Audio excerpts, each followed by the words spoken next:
Oh, okay. I'll come back to that, I think. So no, so we've got Hans Kodzi, okay, the interim VP for research. Hans, if you wanted to step on up here and take it away, and you're welcome to introduce the others with you there too, if you like. Thank you. So appreciate the opportunity to be here today, and especially, Mr. Chairman, appreciate your purple shirt, consistent with our K-State branding. So my name is Hans Kodzi, and I serve as the Interim Vice President for Research at K-State. I'm a veterinarian by training, and I'm here and have the privilege to be here today with two of my colleagues from the College of Engineering. We have Dr. Stacey Hutchinson, who's the Associate Dean for Research in the college, and Dr. Amir Bahadori, who's the director of our nuclear facility on campus. And I'm just the supporting cast of the cheerleader today, and I'll be handing over to my colleagues. I also just wanted to, at this point, just acknowledge the events of last night, and thoughts and prayers are with our neighbors in Wichita during this tragic time. It's impacted all of our communities, and just wanted to acknowledge that this morning. So to start off here, I think we'll just talk briefly through some of the context of what's made K-State interested in this area. This is an area we have a long history in. We have a leadership role nationally in nuclear engineering, but recently in the last couple of months, there's been a renewed emphasis and focus on nuclear energy that we believe that our state can be leaders in, given the assets that we have, specifically at our institutions of higher education. So these are some of the headlines just pulled from the last 60 days. There was one that said AI goes nuclear. White tech giants such as Amazon, Microsoft, and Google are betting big on nuclear power. There's some discussion certainly in Utah about standing up some new nuclear reactors, especially in the space of modular nuclear reactors that my colleague Dr. Bardori is going to address. And then there was a really neat article a few days ago. It was a Goldman Sachs report looking at the impact of nuclear and AI and the intersection of those two areas in the future. So just to put this into context, it's anticipated that by 2030, there'll be a 160% increase in power consumption of data centers. And so for us as a state, if we want to attract nuclear, or if we want to attract data center investment or AI investment in our state, we are going to have the power to do it. And so when we look at the renewables, they have the potential to meet some of those needs. But the challenge with renewables is they're incredibly seasonal. So obviously, solar is more of an impact in terms of its generation capacity in the summer. Wind is something that we see more in January, February, and March. That's the graph on the right. And so we have some challenges in terms of the consistency of power generation with our current renewable energy sources. And so when we look at the average annual capacity factor, so capacity factor is basically the actual amount of energy that's generated divided by the total potential energy that can be generated by that facility. You can see that nuclear is hands down ahead of all the other sources of fuel that we have available to us. Nuclear here is at 92% in terms of the average annual capacity factor. When you look at the next one, it's wood, which is at about 60%. And then we go down natural gas, about 56%. So we have a tremendous opportunity to address some of our emerging power needs with nuclear energy. One of the challenges we have, though, in the nuclear world is specialized workforce. And I believe that's where we have a unique opportunity as Kansas State University to be able to attract companies to our state to invest in new nuclear facilities based on the fact that we create incredibly talented and skilled students at K-State.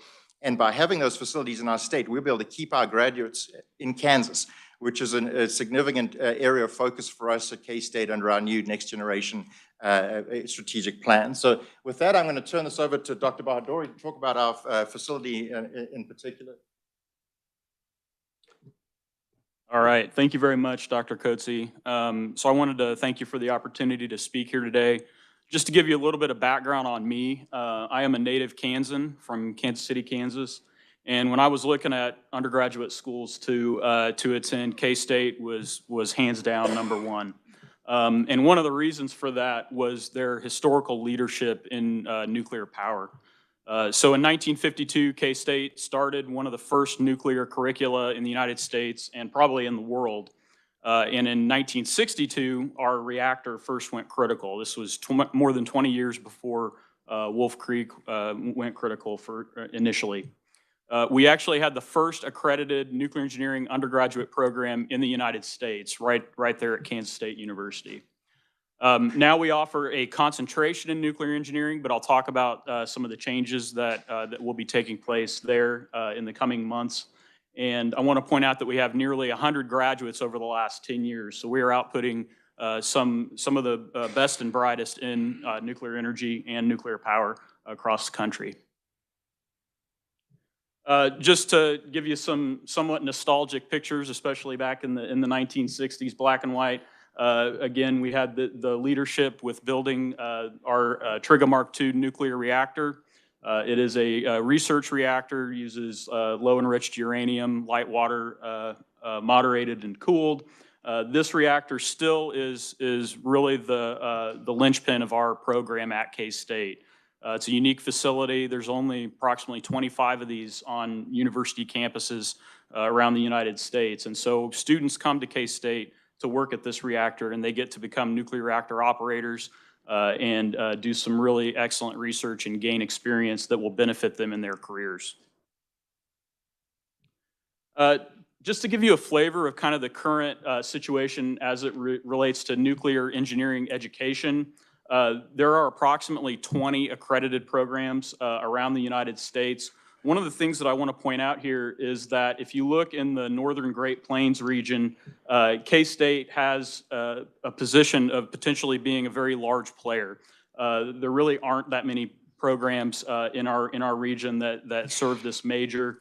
And so in 2025, later this year, we are planning to restart our full undergraduate nuclear engineering degree. We've got a lot of excitement around campus on this. Students have been asking for it. Faculty are in support, and our administration at K-State has also been incredibly supportive, especially recently, on restarting this program.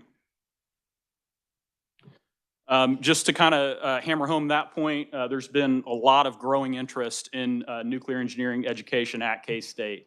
We've got active faculty members who are performing cutting-edge research. I'll just give a brief flavor of that in some following slides.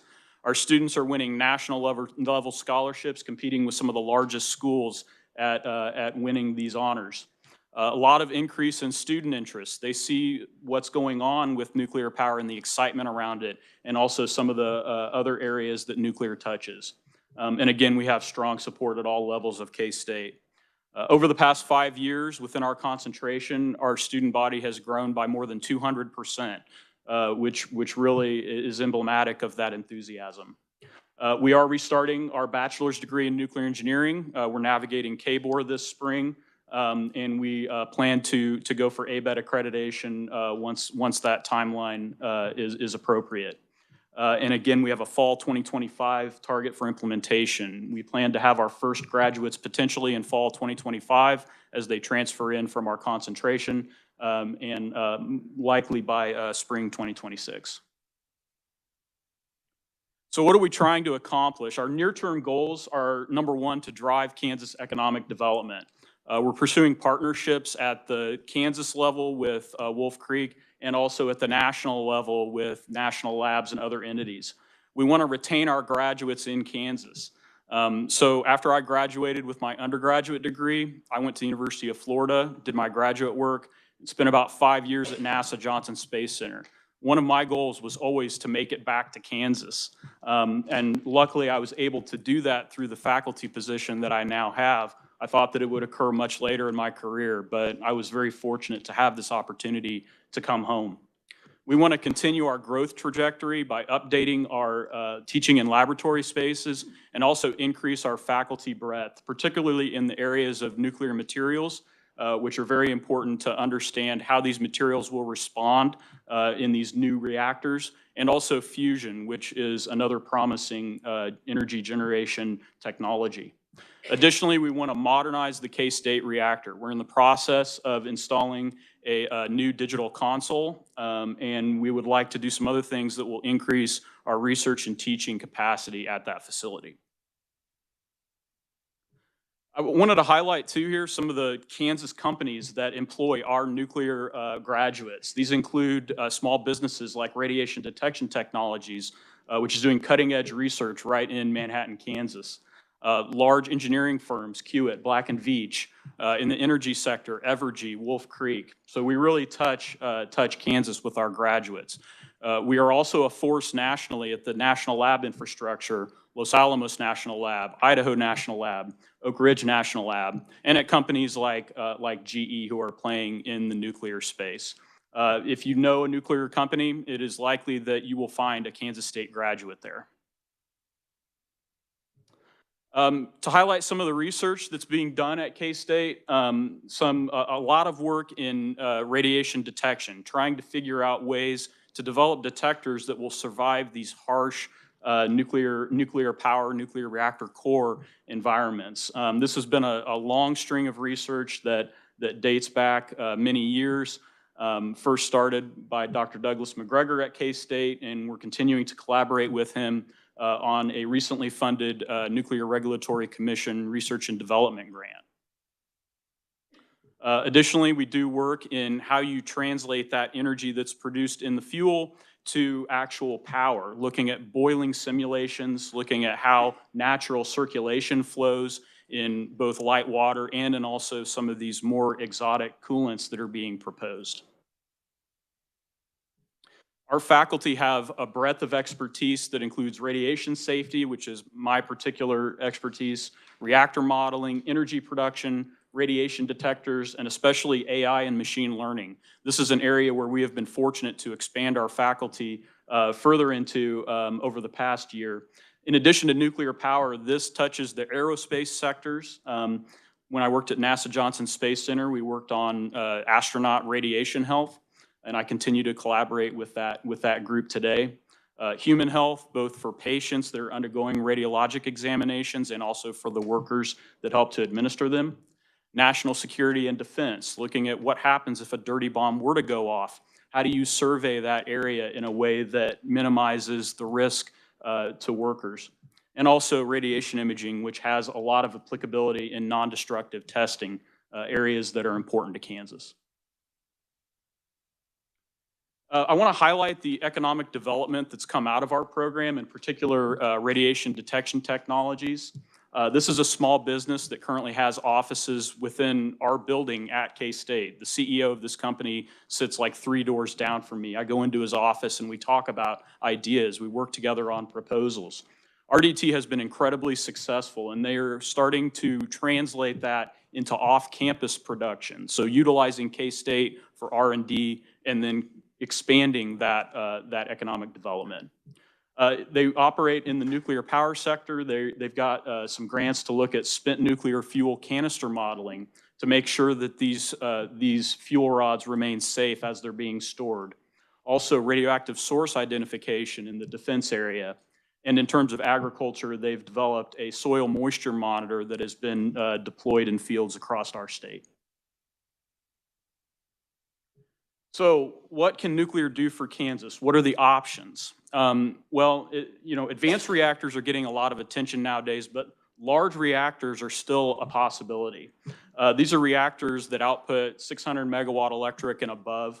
The designs are already licensed, so there's definitely an advantage there. In terms of site selection, that can be a challenge. One thing that is a possibility is that Wolf Creek was originally designed to hold 2 units, and there's only 1 unit there. So that's an expansion possibility. Additionally, the United States Department of Energy released a series of reports discussing retiring coal plants and how we could locate reactors at those sites. Advanced reactors are getting a lot of press, and they are making some very distinct progress as time has gone along. There are 2 advanced reactor demonstration projects that are currently underway. And crucially, these can accommodate renewables. So those older reactors are designed to operate at a base load of power. They don't really like to move the power level up and down, although Wolf Creek has done some work on that. But these reactor designs are designed to do that. The 2 that have really been on the forefront are the TerraPower Natrium reactor, which is a sodium-cooled fast reactor, and it's coupled with an energy storage solution that allows for that modulation of power. Additionally, X-Energy has a high-temperature gas reactor design, which also produces heat that can be used to produce other materials. And with that, I'd like to turn it over to Dr. Stacy Hutchinson. Thank you. Good morning, and thank you. I just kind of want to bring this home and thinking about some of the additional conversations that we've been having at K-State over the last 3 to 4 years. So I'm a water resources engineer by training, but been part of a team that has been working together to think about how do we solve secure food, energy, and water systems. And we believe that microreactors can play a significant role in that and in driving the economy in the state of Kansas, particularly in our rural areas where access to energy may not be quite as readily available. So what you see here is a slide that we were working on as we were looking at at rural deployment of this type of an infrastructure. If we have small modular reactors, we can look at that as a hydrogen source. It creates the heat required to drive hydrogen production, another energy source that can be part of that farming community. As I mentioned, I'm a water resources engineer. We can use these for desalination and driving desal plants. So as we look at areas where we have brackish water coming into our Ogallala aquifer, how do we continue production in those areas and create safe water systems? As part of this, part of this group on here, we also have other water technologies that merge very well with this at creating clean and potable water that can be used both for animal production systems as well as human consumption and be fueled by these microreactors in this process. So again, kind of thinking about how all of this comes together.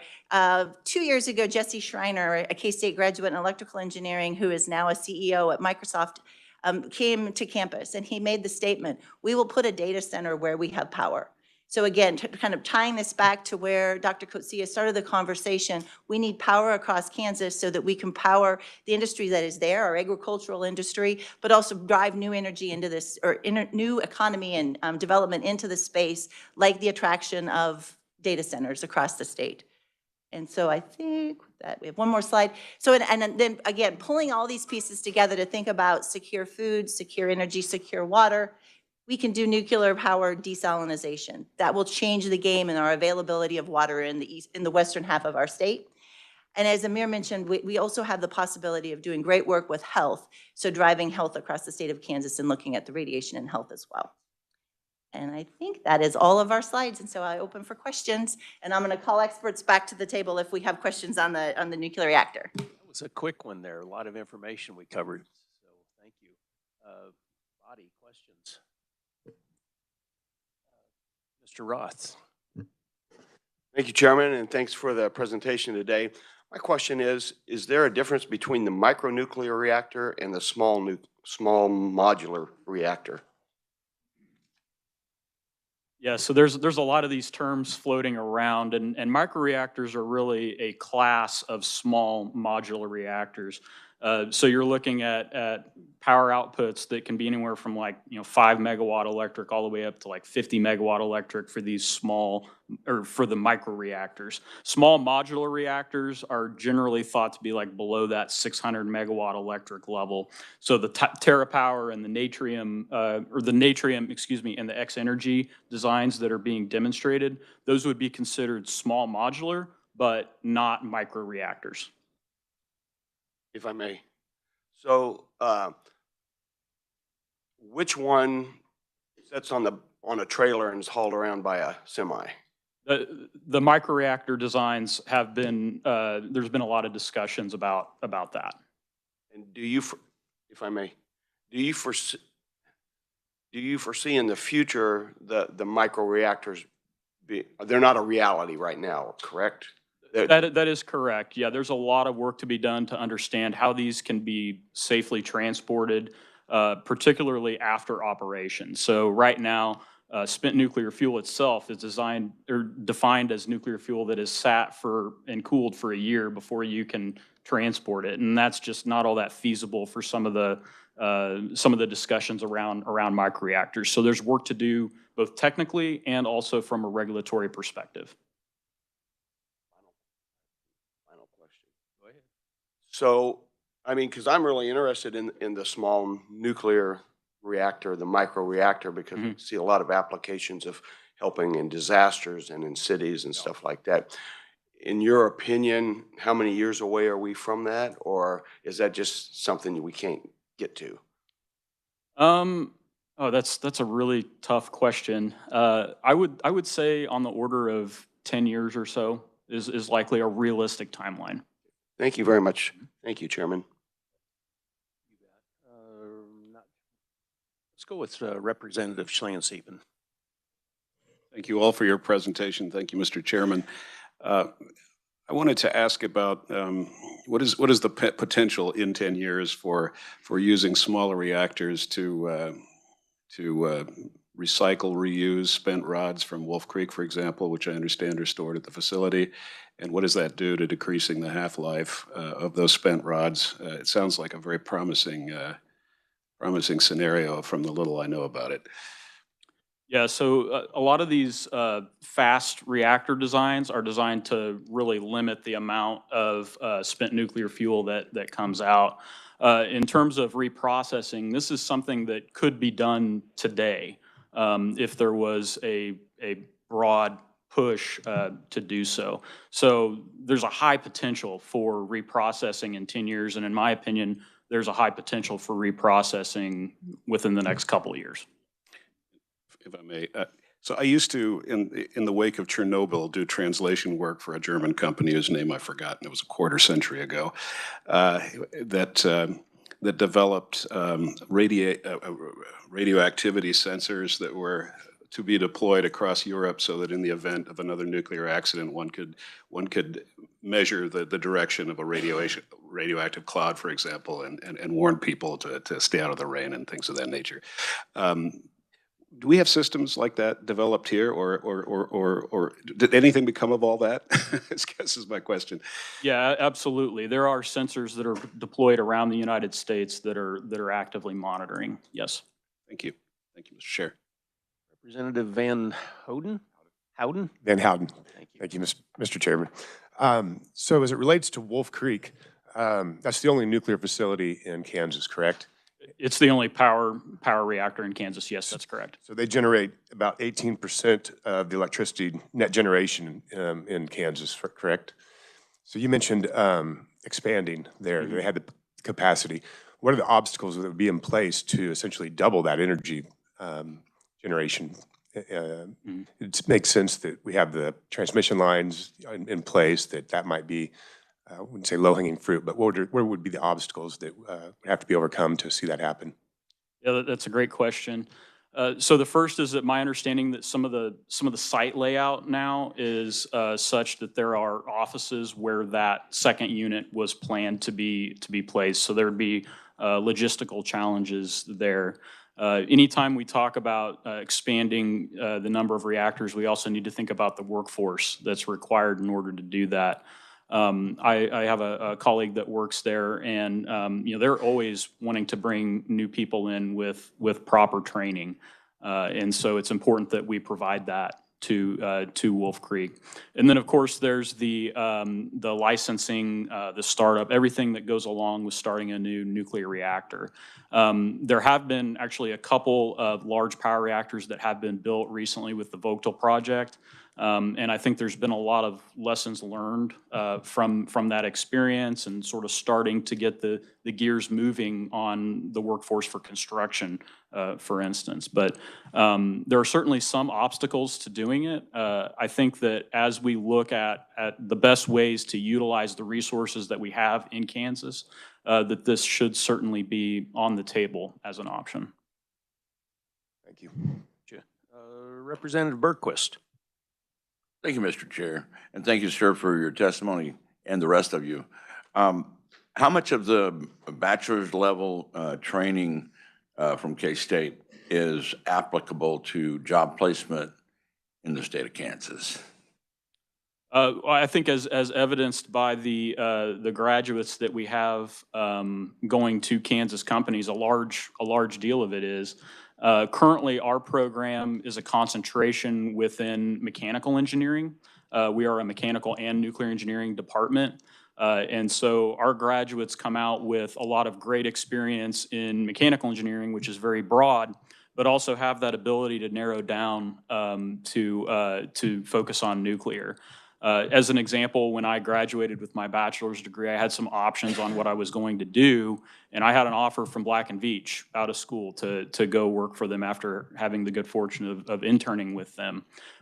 So I think that, what we're really focused on is giving our students the tools to go out and do whatever they want. We don't teach them what to think, we teach them how to think. And they come out with a broad skill set that can apply in a variety of industries within Kansas and within the nation. Thank you, sir. We have an individual on the team here that actually spent quite a bit of time at Wolf Creek. So Representative Schreiber. Thank you, Mr. Chairman, and thank you for the presentation. I just wanted to kind of clarify on having 2 reactors there at Wolf Creek. So it's a 1,200 megawatt reactor, and I know on one of your slides you put 600. Mm-hmm. So was that the idea that it wouldn't be a second 1,200, it would be 600? Because the last time I was talking to folks there, is 2 1,200s would not be able to be sited there with the cooling lake. Is that? Yeah, so that 600 megawatt electric, what I was trying to put forward there is that larger reactors are usually at that output and above. There is a Department of Energy report that has looked at not only coal sites, but also nuclear sites. And it was definitely able to house that 600 megawatt electric. Now, cooling is obviously very important, right? So there's a lot of different aspects to this that need to be worked out before anything would move forward. But again, I think it's an option that should be investigated. Right. Mm-hmm. I mean, the infrastructure and Right. road system and everything is there. So yeah, very good. Thank you for the presentation. Thank you, Mr. Chair. Thank you. Go next to my Vice Chair, Mr. Wilbur. Thank you, Mr. Chair, and thank you all 3 for the great presentation. Matter of fact, it's exciting to hear about that potential in Kansas. It is my understanding from talking to some people at nuclear power plants that their access to workforce below maybe the engineering level comes from military backgrounds. Mm-hmm. Would you care to comment about that? Yeah, so one of the things that we see at K-State, and I know is more broadly applicable, is the nuclear power school within the U.S. Navy tends to be an area where a lot of folks go and work, and we have non-traditional students that come and study at K-State after having gone through that program. But yes, certainly, health, radiation protection, radiation safety, all these areas the military is actively involved in, and there's certainly skill sets that translate. Further questions? Representative Penn. Thank you so much, Mr. Chairman. Sir, thank you for your presentation today. I'm flipping through it, and I'm definitely intrigued.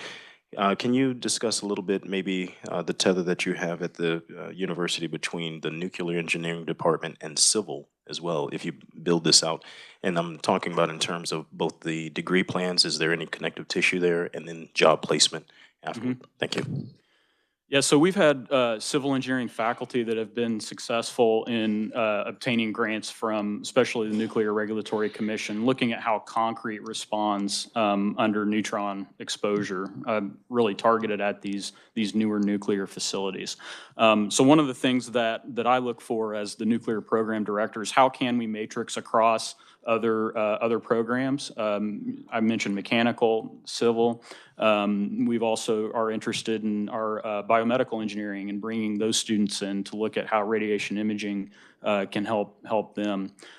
Within civil engineering, we would continue to offer our nuclear engineering minor, which allows those students to come and use technical electives to take our courses and come out with that mix of skills that they want to have.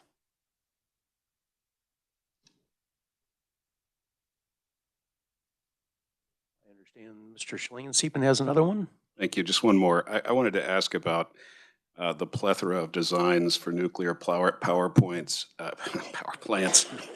nuclear power plants, and ask, is it beneficial from a safety point of view to have a certain degree of uniformity? I mean, in the sense that if you have a problem in one reactor, you can get ahead of that problem in all the others, and this kind of thing. And how does the plethora of designs and safety concerns sort of conflict, or if you could say a little bit to that, please. Yeah, that's an excellent question. And I attended a meeting last year for the National Council of Radiation Protection and Measurements where the topic was small modular reactors and microreactors. And there were people from all different companies coming and giving talks. So there's a couple of layers to this. First is that the Nuclear Regulatory Commission reviews designs, and they look at safety aspects. They pay very close attention to those safety aspects. Now, when you have all these different companies submitting all these different applications for licensing, that tends to stress that organization. And Congress has passed the ADVANCE Act, which should help the NRC handle the load that they're taking on. I do think that there will be a natural consolidation of designs and companies as time moves along, just because, you know, in order to achieve economies of scale, we can't be building, you know, one type of power reactor here and another type here. And there has to be some, you know, repetition so we can gain that knowledge about these designs and get intimately familiar with them. In summary, yes, it's a challenge. However, I do think that in the coming years, we'll start to see down selection to a few designs that are most promising. Thank you, Mr. Chair. Back to Mr. Schreiber. Thank you, Mr. Chair. And I don't know if this falls within research university, but of course, one of the drawbacks to especially new nuclear is the cost. Mm-hmm. I know some of the physics are, you know, kind of immutable. You got to deal with that. But within your coursework or research, are you looking for ways to reduce the costs of generating electricity through nuclear power? Yeah, so that we're doing with our new bachelor's program is we have to have a nuclear fuels course. And we want to incorporate a lot of the economic principles within that, because that's one area where we see a lot of the cost stresses. Other than that, we also are kicking off senior design projects that are specific for nuclear. And so there are companies like Black & Veatch that are sponsoring these projects. And so we try to really, through our senior design sequence, emphasize the importance of things like economics, so that we don't propose solutions that are just, you know, completely infeasible from a budgetary perspective. Mm-hmm. Further questions? Representative Penn. Thank you, Mr. Chairman. I appreciate the patience, but my colleague always, you know, trips in my mind to ask another question. Sir, again, I'm really intrigued, and I don't want to be the bad guy, but this is pretty awesome, right? In order for, like you were just discussing, the program bringing in all of that talent to train and teach those kids, one of the things that the legislature has to do, and I know, and if this isn't part of your presentation, I apologize, and we can get some more information on it. But when it comes to K-State budget, is there going to be a request in order to attract that talent to be here, or is that all private funded? In order to stand up those programs, have those professors, what is the ask? I see what it is that we get, but can you discuss that, please? I think I'd like to turn it over to my colleague, Dr. Coetzee, to address that question. Thank you.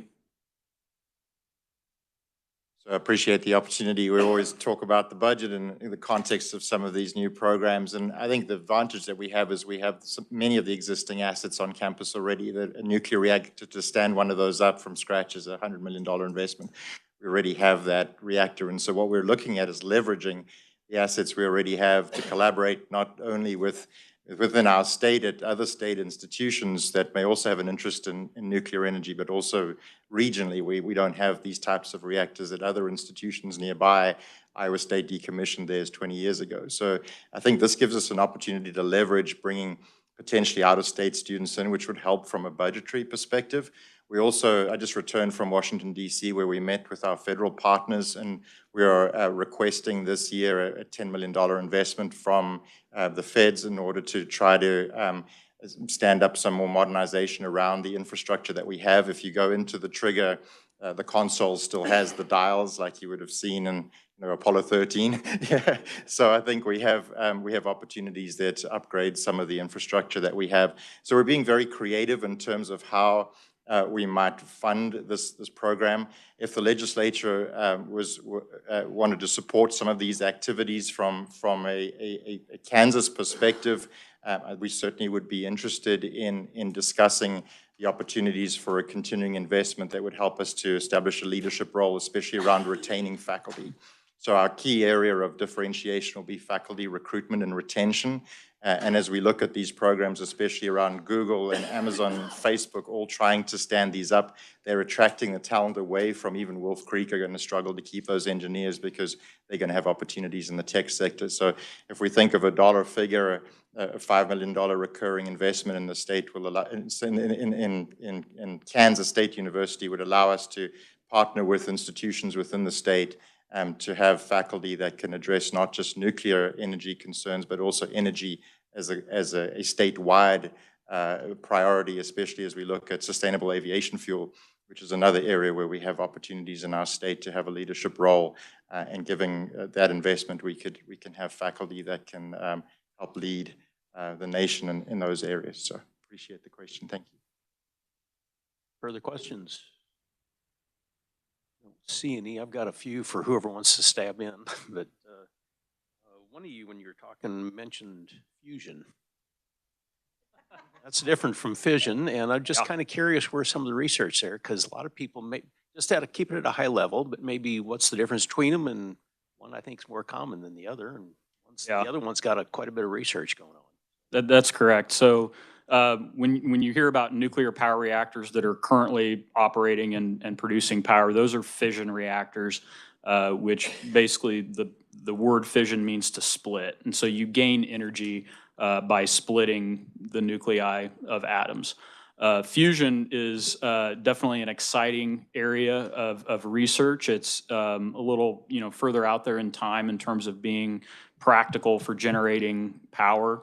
There was a facility that just achieved basically the output of energy being the same as what they put in to get the reaction to happen, which was actually a really big deal. But there's a lot of work that needs to be done, again, understanding materials and also understanding how we actually extract the power from the fusion process, which is the merging of two nuclei to output energy. Then you'd mentioned the reactor you've got there at K-State is light water. So what's the difference between light water and heavy water? Yeah, so when we say light water reactor, this is water that is almost all hydrogen 1, 2 of those atoms with 1 atom of oxygen to make that molecule. When we say heavy water, that's water that is what we call enriched in hydrogen 2, which has both a proton and a neutron in the nucleus. And it has utility in different types of reactors that require different types of moderation and physics that need to happen in order for the reactor to run as it's meant to. And then on kind of the same subject, on the small modulars, we're getting away from water, mostly in the sodium. Is there other type of cooling technologies that we need to just be cognizant of? Yeah, so the high temperature gas reactor that I referred to previously, the X Energy design uses, I believe it's a helium coolant. And then there are some more exotic liquid metal designs that utilize liquid metal as a coolant. From a safety perspective, I understand on those, the design is such that as the heat goes up, the cooling increases exponentially just as a reaction of it, or? Yeah, so a lot of these coolants are chosen because they have what's called thermal inertia, which means that they are much more slowly responding in terms of heating up than water would be, where it would boil and cause a big problem. All of these designs that are coming forward have what are called passive safety features. So instead of having to have active cooling through pumps operating, they're really designed to as closely as possible to be inherently safe. and to avoid, to the extent possible, any type of accident. In other words, technology's changed since the 70s with Wolf Creek design. Oh, absolutely. Yes. Something that's always intrigued me, you mentioned salt water. One of the waste products from the oil fields is saltwater injection. Is that too heavy of a brine, or could that be split to possibly be used for a hydrogen type, or as it pertains to this? Any thoughts or comments there? So I think Dr. Hutchinson would probably be a better person to answer. She's the water expert. I know she was a water expert, and that's why I And thought of that. unfortunately, I'm a clean water expert. I don't know the answer to that one. I'm sorry. I've kind of hoping, and I've heard and read places that maybe it could work, and that, I'm looking at, that's a waste product now, and if we could Right. turn that into a possible resource to the state, that's really got my attention. Agreed. That would be, but yeah, I'm sorry. That's beyond my water resource capacity. No, I appreciate you at least taking a stab. Any further questions? Mr. Berquist. Hanging around Chairman Leo, the science guy, I hear things that I end up with questions, but for the helium gas, is the helium gas a consideration for, because it's inert, and is it inert? Yes, in short, yes. And that's the reason why it's viable? That's one of the reasons also the thermal response of the gas is favorable. Are there other inert gases? There are. I am not aware of them having been proposed as a coolant for a high temperature gas reactor, but that could just be my lack of knowledge in that area. All right, thank you. That's a question. Anything further? I just want to, did you have another one? Okay, I want to thank all three of you for being here. Fascinating discussion. And would like to have contact information, make sure it's in our minutes here for further, but thank you for making the trip over. Really appreciate it. So, committee, when we started, we didn't have quite everybody here, so I jumped over introduction for bills. So do we have any bill requests at this time? Representative McDonald. Thank you, Mr. Chair. Representative Ohabisam requests 25 RS 0918. Comments, what does that do? Sure. It says an act concerning disability services relating to telecommunications and information access services, establishing the Blind Information Access Act, deals with the state librarian. Okay. Committee, any questions? I hope not. Any objections? Not seeing any, the bill has been introduced. Yeah, the RS is 0918. Further bill introductions.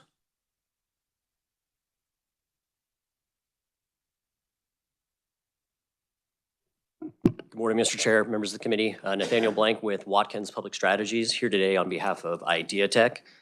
I'd like to introduce RS 0355, and that is mobile home park tenants' rights to access telecommunication and video services. Committee, any questions? Do I see any objections? Bill has been introduced. Thank you. Further.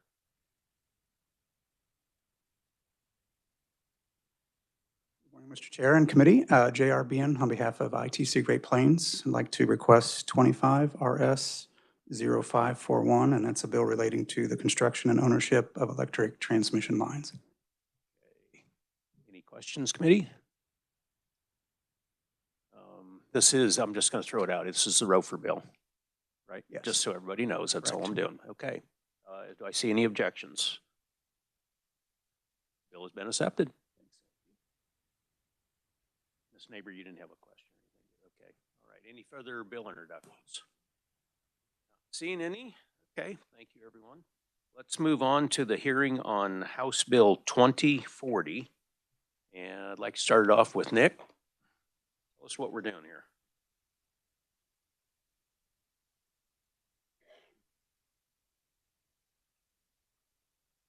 Thank you, Mr. Chairman. Good morning, committee. House Bill 2040 is a pretty simple bill. I'm just going to cover real fast what this bill, kind of the law surrounding transmission lines and KCC's authority, just to kind of give us a background. So to start, the state law provides KCC the authority to cite high voltage transmission line projects. And these are projects that are 5 miles or more in length and 230 kilovolts or more. So KCC has authority to take a look at these lines and grant a permit for the routing and the siting of these lines. So essentially a public utility that's wishing to construct one of these transmission lines has to obtain a siting permit from the KCC. The law requires the KCC to then conduct a public hearing on that siting application within 90 days following the receipt of the application. And the KCC uses that public hearing and the testimony in that docket to determine the necessity for and reasonableness of the location of the transmission line.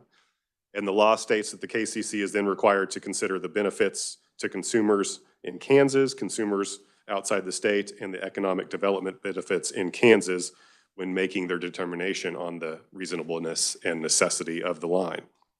So here's where the bill comes into play. Current statute requires the KCC to issue a final order on a transmission line siting application within 120 days following the application's submission.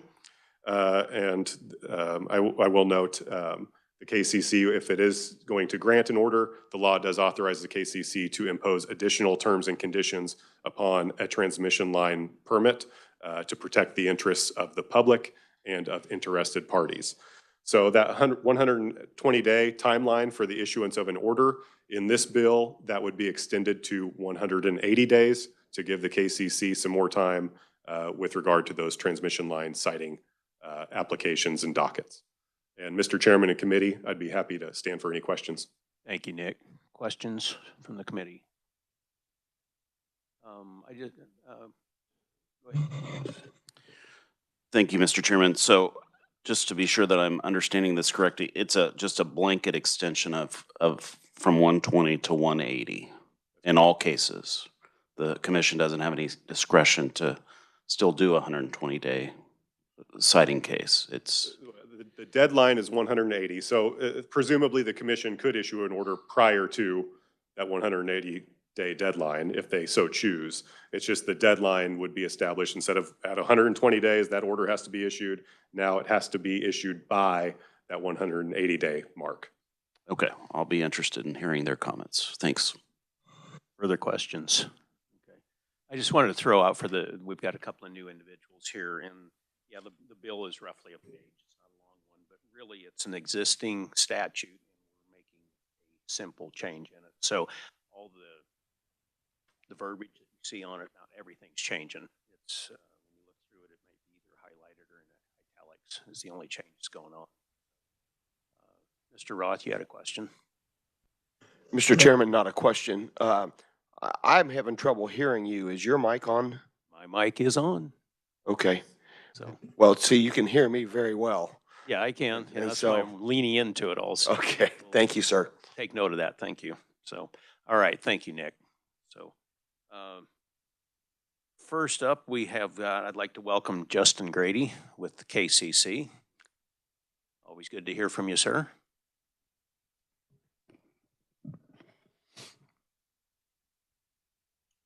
Good morning, Chairman Delperdang, members of the committee. My name is Justin Grady, and I'm the Deputy Director of the Utilities Division at the Kansas Corporation Commission. Appreciate the opportunity to be here this morning to talk to you all and to provide proponent testimony in support of House Bill 2040. So staff of the KCC proposed this change to law and what you see before you in House Bill 2040, primarily because we believe that 120 days to evaluate and conduct these proceedings is just an inadequate period of time for the importance of these proceedings to both the landowners that these transmission lines may impact, as well as all other interested parties that we have intervene in these cases. And you'll see in my prepared remarks this morning, that really the focus here is that we believe this additional 60-day extension will allow landowners more meaningful opportunity for input and participation in this proceeding. And our view is that, because first, these are very important infrastructure projects to our state, but they do have the potential to impact landowners for many decades to come. And our view is that we owe it to them to provide them a comprehensive opportunity to participate in the process. And today, we think that 120 days is just inadequate to allow that to occur. So when you think about it, 120-day process deadline for these proceedings is amongst the most expedited, the shortest timeline proceedings that the KCC is involved in. So if you want to become a public utility in the state, we do that in 180 days pursuant to 66-131. If we do a rate case, that's a 240-day proceeding pursuant to 66-117. And a merger and acquisition is a 300-day proceeding pursuant to 66-136 or 131. You step back and think about transmission lines. These projects take years to plan and construct. So it takes 37 months from beginning to end to study the transmission system by SPP and figure out the right projects to build for the region and for the state of Kansas. And then once a notice to construct is issued, the timeline to construct a transmission line is measured in years, not months, in most instances. I mean, we're talking about 3 to 5 years and sometimes longer to construct these transmission lines. And so in our view, a 60-day extension of that timeline, when you think about everything that it takes to build a transmission line, is really not a material extension of that entire period of time. In my written testimony on page 2, I have an example of the procedural schedule that we used in the last transmission line siting docket that we did from this last summer. And that involved the AC collector line with the Grain Belt Express project. When you look at that, you can see how condensed and expedited that process is. So, many landowners learned about the potential of their land being impacted by a transmission line on June 20th, 2024. So that's 3 weeks after the application was filed on May 31st. That was 8 business days before testimony was required to be filed in that docket by staff and by interveners. 8 business days, right? The public hearing in that docket was on July 10th, 2024.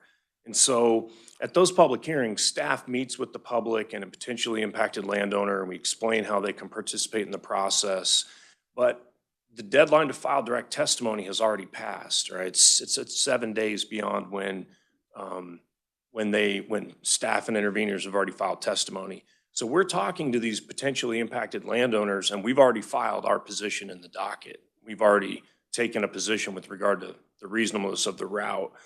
And then with that schedule, just 5 days after that public hearing, we cut off comment for landowners. And that's not because we don't want to hear from them. It's because 120 days just doesn't allow enough opportunity to have a comprehensive evaluation of these issues. We hear from landowners in these proceedings. We hear constantly that landowners think that this is the KCC's fault and we're expediting this and, the fix is in, so to speak, that we're not adequately evaluating their interests. And our response is every time, this is a statutorily imposed mandate on the KCC. We have 120 days and these schedules, there really isn't any flexibility. I'll leave you with one other thing, and that's that, because we do these in 120 days, there really is no meaningful opportunity to evaluate an alternative route other than what the utility proposes that would affect other impacted landowners. And the reason for that is because if there were landowners that were going to be impacted other than the landowners that have already received notice, then those landowners have due process rights, right? So they would need to be noticed. They would need to have an opportunity for public hearing and comment and testimony and everything else. And that's just literally not possible if you look at that schedule, 120 days. So When that happens, and this isn't just a theoretical concern, that proceeding this summer, we had an alternative. There were landowners that intervened in the docket.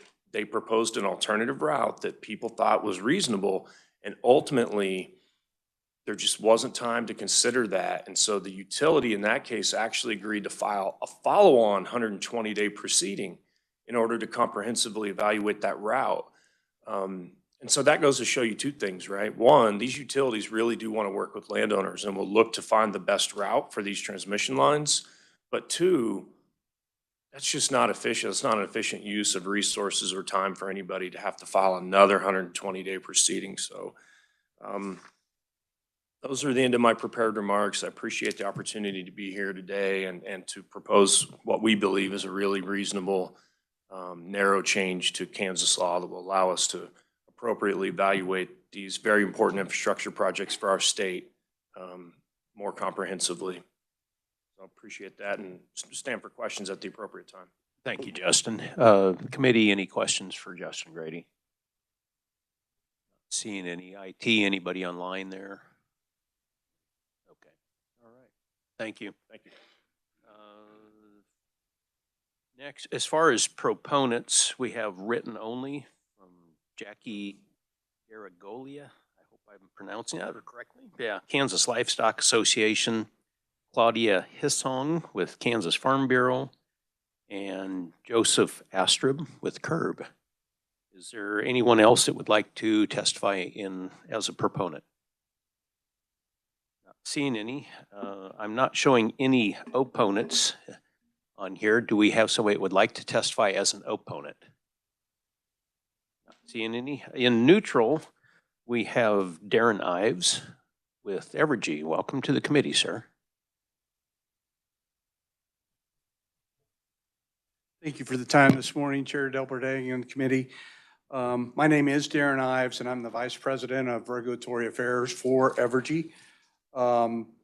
Appreciate the chance to give neutral testimony, but maybe a little context on Evergy's perspective around this process. At a high level, I would say, from Evergy's perspective, this is a little bit of a solution without an issue. And what I mean by that is we haven't filed under this line siting statute for probably close to a decade. We haven't had a project that has hit the parameters to come in under that. So apparently there's some more recent activities that probably have been encountered with landowners by folks that aren't current retail electric providers in the state, but are doing transmission construction. So certainly appreciate the landowner concerns. But I would say even when we did file last, almost a decade ago, we had a cluster of lines under this statute and didn't really have any significant concerns that we can recall in completing this work in the 120 days at that time. And part of that is because the work that gets done up front at Evergy on our line routing and our studies and the number of scenarios that we run and we evaluate before we even come in for siting opportunity. Mr. Grady mentioned, there would be other alternatives that might come up. I mean, it's our job, in our view, to evaluate those and have a robust discussion and a plan with landowners before we come in for the 120-day, still work that process and work through it. So I think there are a couple solutions we might propose if you were to consider this bill going forward. Maybe it can be identified specific to where the issues are being found right now, which is, folks that are developing that maybe aren't retail electric providers in the state, or maybe we could at least not do a mandated 60-day extension, but we could do an opportunity for the staff to propose up to a 60-day extension if there's a demonstrable cause to extend it.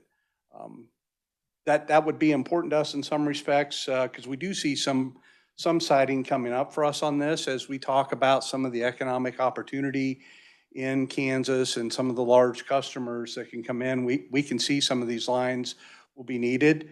A speed to market and getting lines up is important.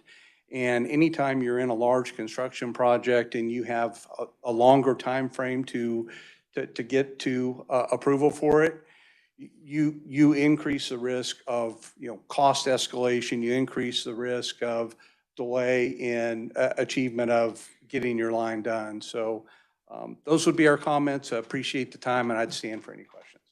Thank you, Mr. Ives. Any questions for Evergy? Not seeing any. Thank you, sir. Thank you. Appreciate it. Reagan McLeod with KEC. Welcome to the committee, sir. Thank you, Mr. Chairman, members of the committee. I will be relatively brief today. We also fall neutral on this legislation, but I wanted to give kind of the unique perspective that rural electric cooperatives have on this issue. I echo the concerns kind of at the end of the previous conferee's testimony on the potential for cost escalation with a 60-day extension of the timeline, but I also want to highlight that I think a lot of the arguments made by commission staff before this committee on the proponent side are valid as well. The potential for increase in landowner engagement is something that's important to KEC, as often representing the rural areas of the state mean that our members are landowners.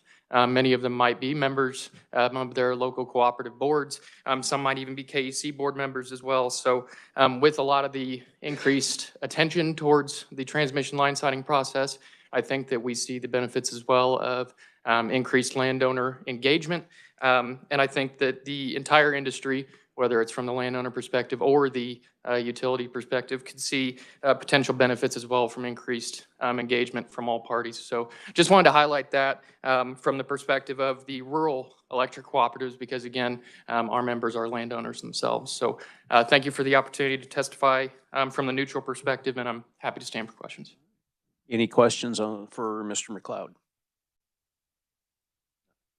Mr. Schreiber. Thank you, Mr. Chair, and maybe this, is Reagan the last conferee? Last that I know of. Okay, and maybe this is general to the other conferees, but you kind of hit a note with me a little bit. Excuse me. I think everyone here in the committee and the utilities and the commission understand, I think we're going to be entering a large building timeline here in the next decade or so. And that'll include new transmission. And I think landowner rights are important to consider and make sure there's adequate time. Is there any amount of flexibility, and this might be for the commission too, or Darren, other alternatives to look at, and I don't know what the resources are at the commission to ensure that transmission's built timely and, for reliability purposes and so forth, so that we don't get kind of on the tail end of this construction. And I probably will defer to the commission on that one. We don't, propose any alternatives in our testimony, but. Yeah, I understand you're not with the commission, but. Well, thank you for the question, Representative. And I'd be dishonest if I say I wasn't disappointed that I didn't get any questions when I was first up here. So thank you. No, look, we understand. I mean, I understand the comments and the concerns of the other conferees. I do. These are. First of all, it's a rigorous, comprehensive process that a line like this has to go. Like a line, like any line, some of those that are coming up, for instance, has to go through before it gets a stamp of approval by SPP and then by the KCC. And if it gets that stamp of approval, that line is needed in the state of Kansas, and it's important, right? There's reliability benefits for these things, economic benefits, and they're important. And so it's a balancing act. We're not personally comfortable with the idea of delaying some of these projects by 60 days. So we originally were contemplating putting this on the same timeline as a rate case, 240 days, and we aren't in the business of asking for something we don't need and then negotiate back. So we just said, look, let's ask for what we think is reasonable. 60-day extension. I don't have a problem personally with the suggestion of making it an optional. There's language that we can point to. I think the predetermination statute has language that could probably be pulled pretty easily that says, for good cause, due cause, the commission should, can extend 60 days. What happens in these proceedings more recently is there is just a degree of local opposition to large infrastructure projects anymore. It's not just in our state, it's a national issue. And I personally view that the ability to explain some of the misunderstandings that exist, properly educate everybody in terms of the benefits of these projects for them locally and our state will actually make it more likely that these projects will be built. But it might come with a 60-day delay. And so I see both sides to it. I do. And flexibility is something that we would be okay with. Sure. Thank you, Justin. I appreciate that. Resource-wise in the commission with staff, do you, maybe you don't want to say, do you feel comfortable with the amount of resources you have to evaluate these projects within, this current timeframe? Well, it's tight, right? I mean, in order to, we get it done. We can get it done. We have, but it's really tight. An application comes in on May 31st and we're filing testimony on June 3rd.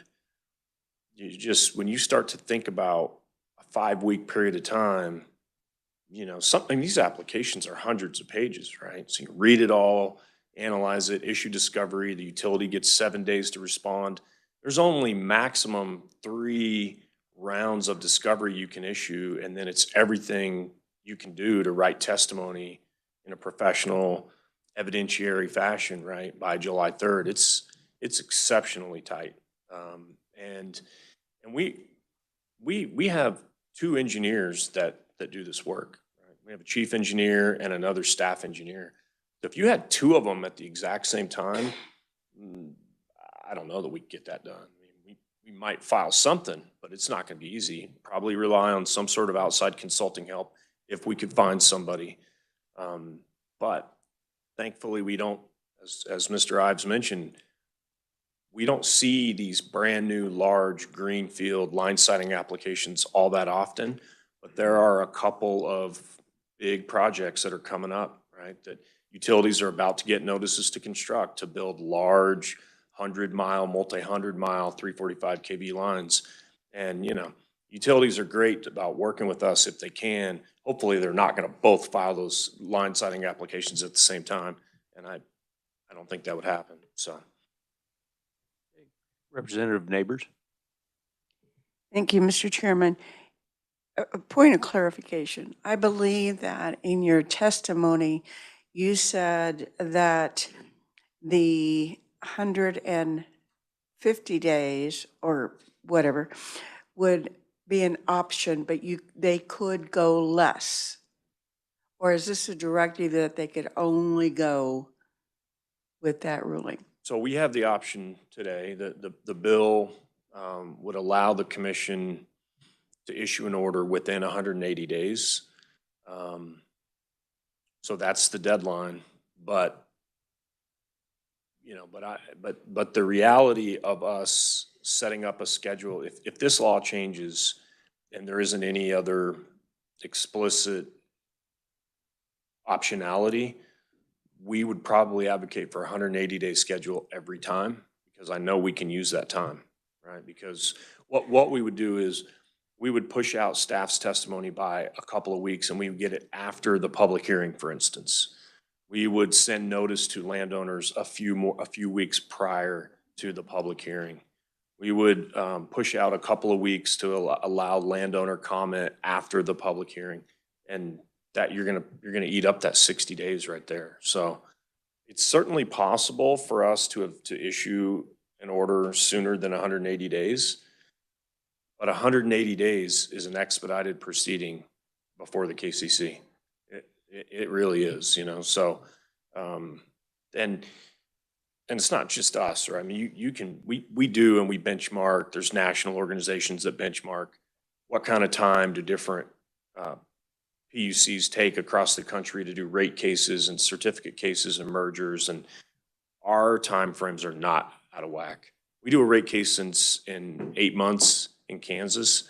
It's 11 in Missouri, right?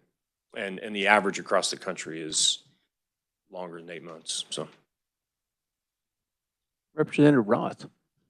Thank you, Chairman. Mr. Grady, in your comments, you mentioned something about notification to the landowners, but you had already filed 5 days after that. Could you just revisit that for me, for my information? Because it made it sound like it was too late for landowners to do anything. And so just, would you revisit that, please? Yeah, absolutely. So if you look at that procedural schedule in my written testimony on page 2, that's the actual procedural schedule that we used. And every one of those dates is where they are because there just isn't any other time in a 120-day proceeding. And so the notice was sent to landowners within 20 days, which is a statutory requirement, within 20 days of the public hearing. So the filing was made May 31st. The notice was sent to landowners on June 20th.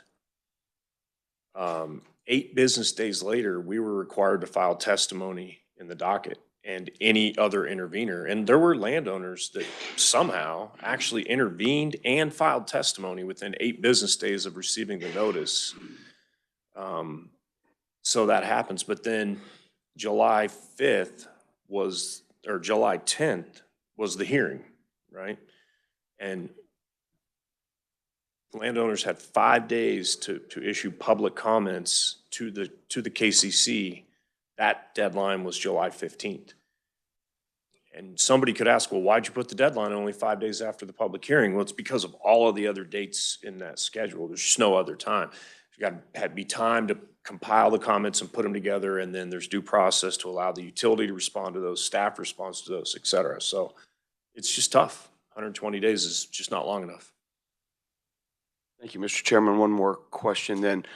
Extending this to 180 days, that would give landowners more time to respond. Absolutely. Thank you, Mr. Chairman. Thank you, Mr. Grady. Further questions? Thank you, Justin. Appreciate it again. I show written only from ITC Great Plains. You should have that. Is there anyone else out there that would like to testify from a neutral perspective? Not seeing any. Looks like we will close the hearing on House Bill 2040. We've got another meeting coming up on Tuesday, February 4th. We're going to be hearing House Bill 2032. It's utilities return on equity based on whether such utilities all-in average retail rate has increased or decreased. And then we're having a hearing on 2109, which is the poll attachment bill that came up last year. So please come prepared to discuss those. And then I am planning on final action on this bill that we just heard. So any questions? Not seeing any, we are adjourned. Thank you.